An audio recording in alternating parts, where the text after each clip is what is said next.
My motivation to pursue and complete this project was, I think, the media coverage that was being shown.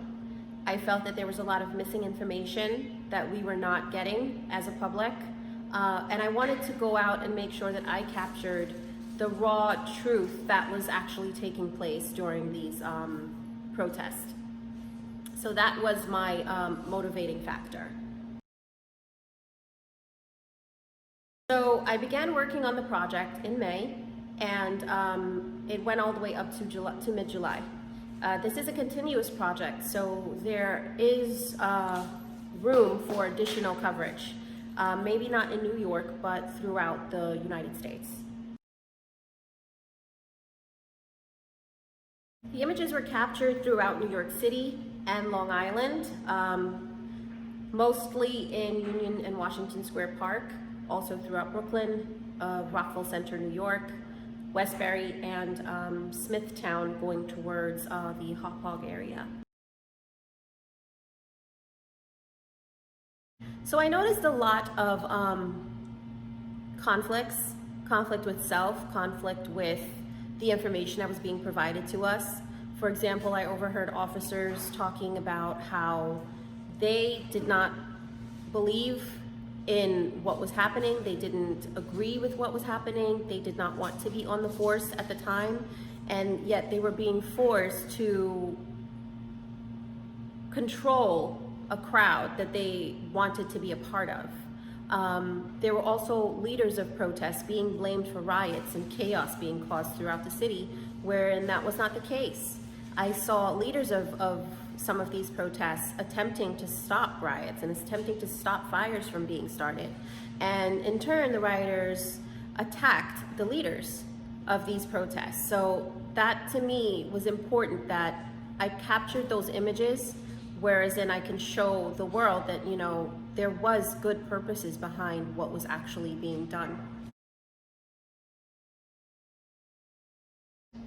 I believe the most moving captures of my coverage was when I saw people crying.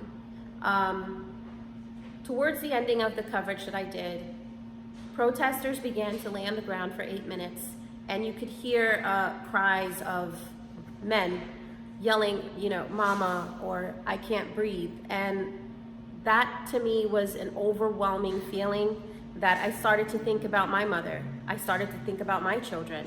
I'm a mother of 2 young boys whose father is a Black man.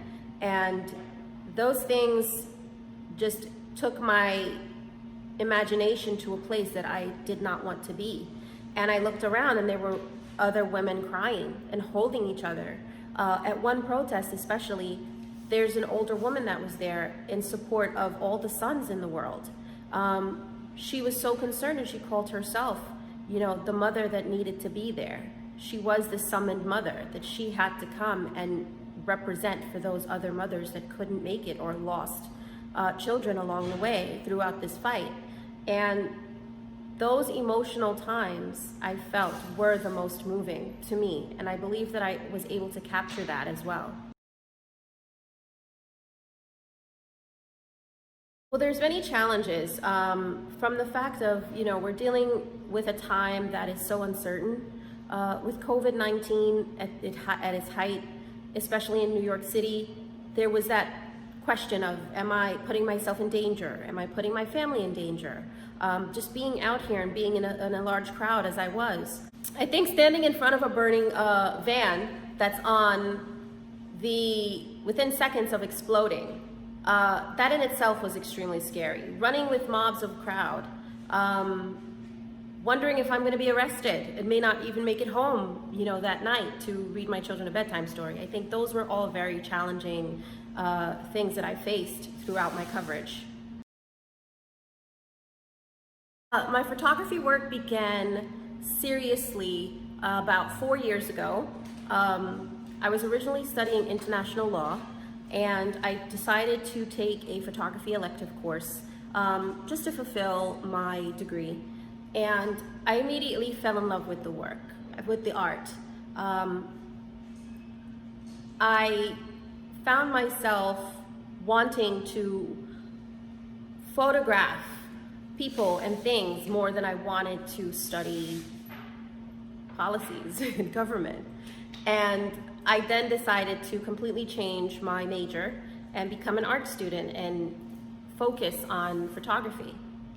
So here we are 4 years later, where I now want to continue doing this for the rest of my life.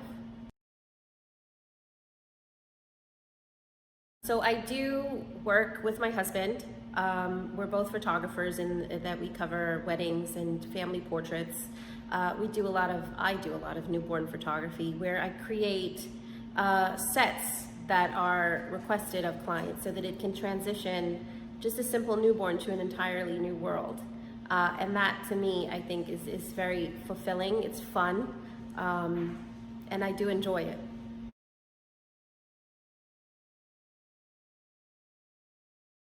I think I've become quite good at separating myself from my personal emotions or my biases.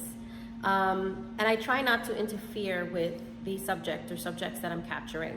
I think it's very important to make sure that I am capturing the events in its truest form.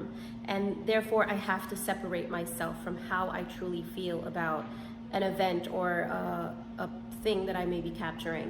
So my attitude, I would have to say, is quite professional in that sense.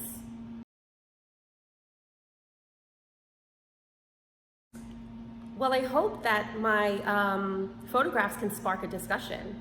I hope that it opens up a door for conversation between many different groups, people who may have been a part of the protest or wanted to be a part, or even those who may not have wanted to be a part of it. And I hope that it would allow my audience to sit together in a diverse group and civilly discuss how we can all come together and just treat each other with the respect that we reserve, and not incite harm, whether it be physical or emotional or even mentally. And I hope that the audience can imagine themselves there at the scenes, and I hope that they are able to transition into that photograph and feel as though they were there and present within that moment with the emotions that can somewhat overcome you. I think that that would be the most important thing for me as far as a takeaway from this body of work.